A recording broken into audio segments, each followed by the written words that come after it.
Materi yang akan saya presentasikan tentang pengambilan keputusan dan peningkatan mutu pendidikan. Bagian A, pengambilan keputusan. Yang pertama, hakikat pengambilan keputusan. Ada beberapa ahli yang mengemukakan tentang pengambilan keputusan. Menurut Desmita, merupakan salah satu bentuk berpikir dan hasil dari perbuatan itu disebut keputusan. Ini berarti bahwa dengan melihat bagaimana seseorang remaja mengambil suatu keputusan. Menurut Asisan, pengambilan keputusan adalah proses menentukan pilihan dari beberapa alternatif untuk menetapkan suatu tindakan dalam mencapai tujuan yang diinginkan. Inti dari pengambilan keputusan terletak dalam perumusan untuk memilih alternatif yang tepat, sehingga dapat disimpulkan bahwa pengambilan keputusan adalah hasil dari tindakan dalam mengambil suatu keputusan dari berbagai macam alternatif untuk mencapai tujuan yang diinginkan. Pengambilan keputusan juga sebagai proses pemusatan daripada suatu pemikiran tentang suatu masalah atau problem dengan menjatuhkan pilihan pada suatu alternatif di antara sekian banyak alternatif berdasarkan pertimbangan-pertimbangan atau kriteria tertentu untuk mencapai. Yang kedua, dasar-dasar pengambilan keputusan. Dasar-dasar yang digunakan dalam pengambilan keputusan bermacam-macam, tergantung dari permasalahan yang dihadapinya. Menurut Terry, dalam CMC disebutkan dasar-dasar dari pengambilan keputusan, yaitu yang pertama, intuisi. Pengambilan keputusan yang berdasarkan atas intuisi atau perasaan memiliki sifat subjektif sehingga mudah terkena pengaruh. Yang kedua, pengalaman. Pengambilan keputusan berdasarkan pengalaman memiliki manfaat bagi pengetahuan praktis karena pengalaman seseorang dapat memperkirakan keadaan sesuatu, dapat memperhitungkan untung ruginya terhadap keputusan yang akan dihasilkan. Yang ketiga, fakta. Pengambilan keputusan berdasarkan fakta dapat memberikan keputusan yang sehat, solid dan baik. Dengan fakta, maka tingkat kepercayaan terhadap pengambilan keputusan dapat lebih tinggi, sehingga orang yang menerima keputusan-keputusan yang dibuat itu dengan rela dan lapang dada. Yang ketiga, wewenang. Pengambilan keputusan berdasarkan wewenang biasanya dilakukan oleh pimpinan terhadap bawahannya atau orang yang lebih tinggi kedudukannya kepada orang yang lebih rendah kedudukannya.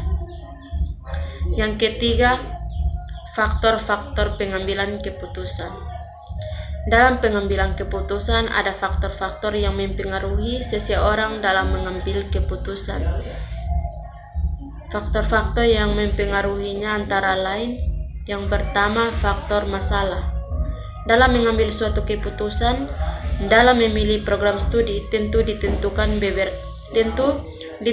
beberapa masalah yang menjadi penghalang untuk mengambil keputusan, yang merupakan penyimpangan dari apa yang diharapkan, direncanakan atau dikehendaki dan harus diselesaikan. Yang kedua, faktor situasi.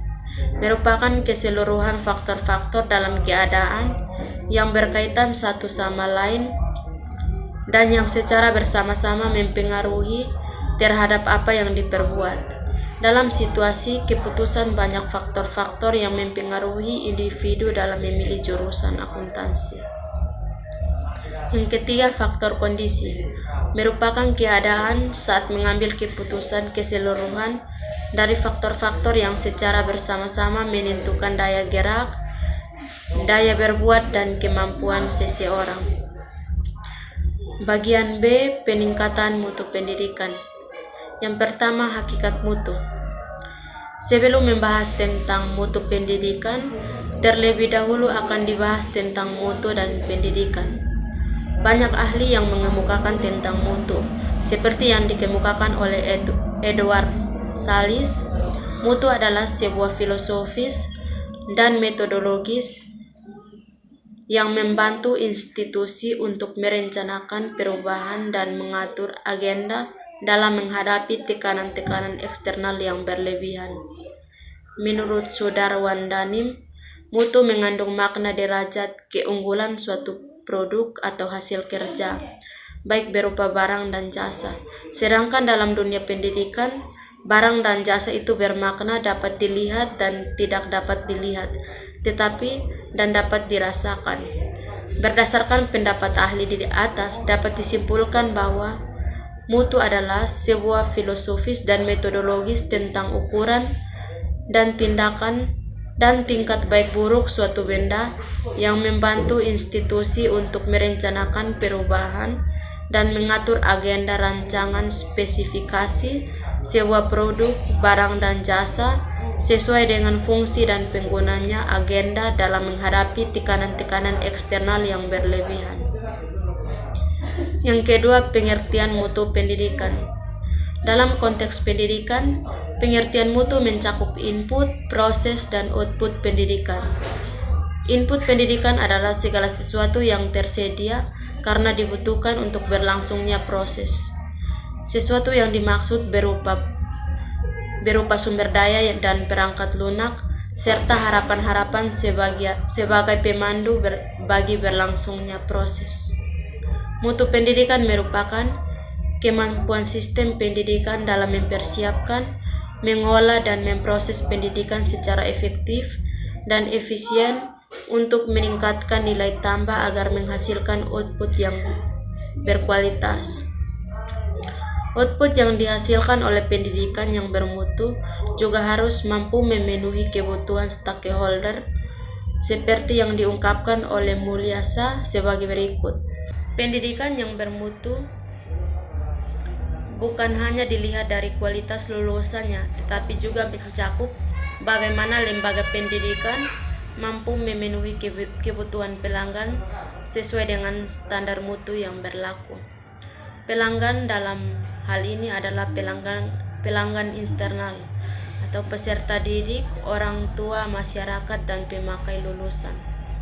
Jadi mutu pendidikan bukanlah suatu konsep yang berdiri sendiri, melainkan terkait dengan tuntunan dan kebutuhan masyarakat, di mana kebutuhan masyarakat dan perubahan yang terjadi bergerak dinamis seiring dengan perkembangan zaman, sehingga pendidikan juga harus bisa menyimbangi perubahan yang terjadi secara cepat dan bisa menghasilkan lulusan yang sesuai dengan kebutuhan masyarakat. Yang ketiga, pentingnya mutu pendidikan. Pentingnya penelitian terhadap mutu pendidikan didasarkan bahwa mutu bukanlah sesuatu yang terjadi secara tiba-tiba dan muncul secara sendirinya di hadapan guru, staf pegawai administrasi, dan kepala sekolah. Namun, mutu harus direncanakan melalui trilogi mutu, yaitu perencanaan mutu, pengawasan mutu, dan perbaikan mutu. Peningkatan mutu pendidikan persekolahan sangat ditentukan oleh kemampuan kepala sekolah dalam memberdayakan staf pengajar dan anggota komunitasnya secara keseluruhan. Peran utama kepala sekolah antara lain adalah mengembangkan agar sekolah menjadi lembaga pendidikan yang baik dan mampu mencapai tujuan pendidikan. Sekolah yang efektif adalah sekolah yang memiliki mutu yang baik.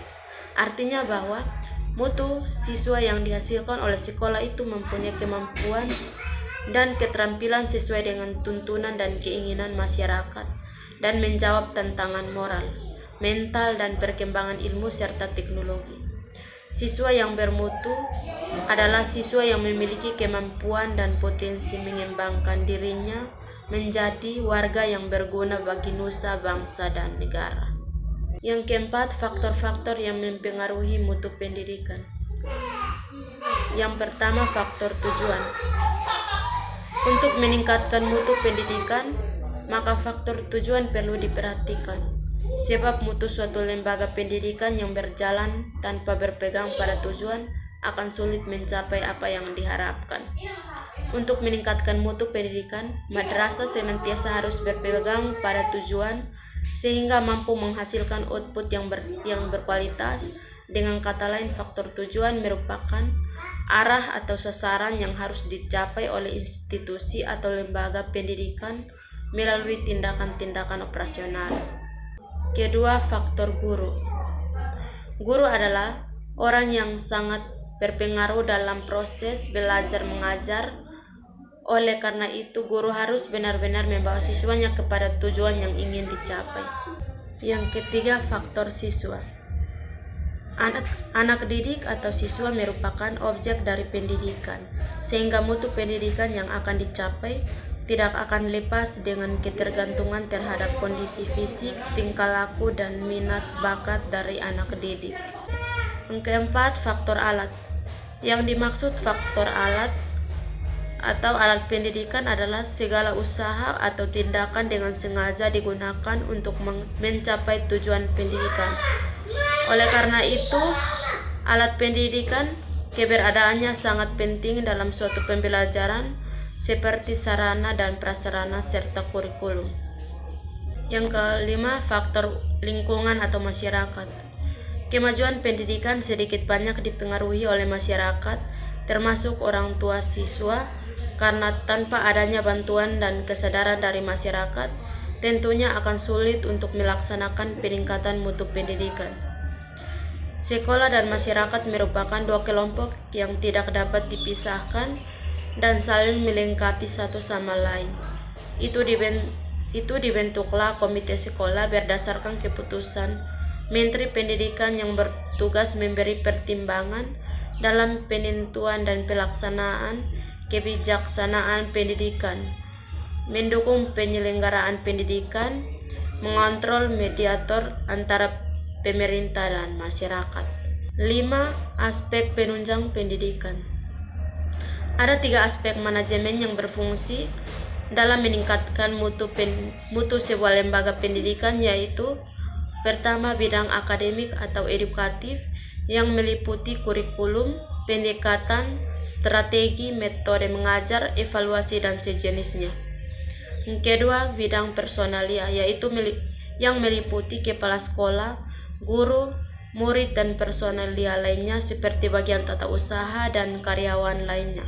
Yang ketiga, bidang sarana dan prasarana, keuangan, media pembelajaran yang dapat digunakan sebagai alat untuk mencapai tujuan yang diinginkan.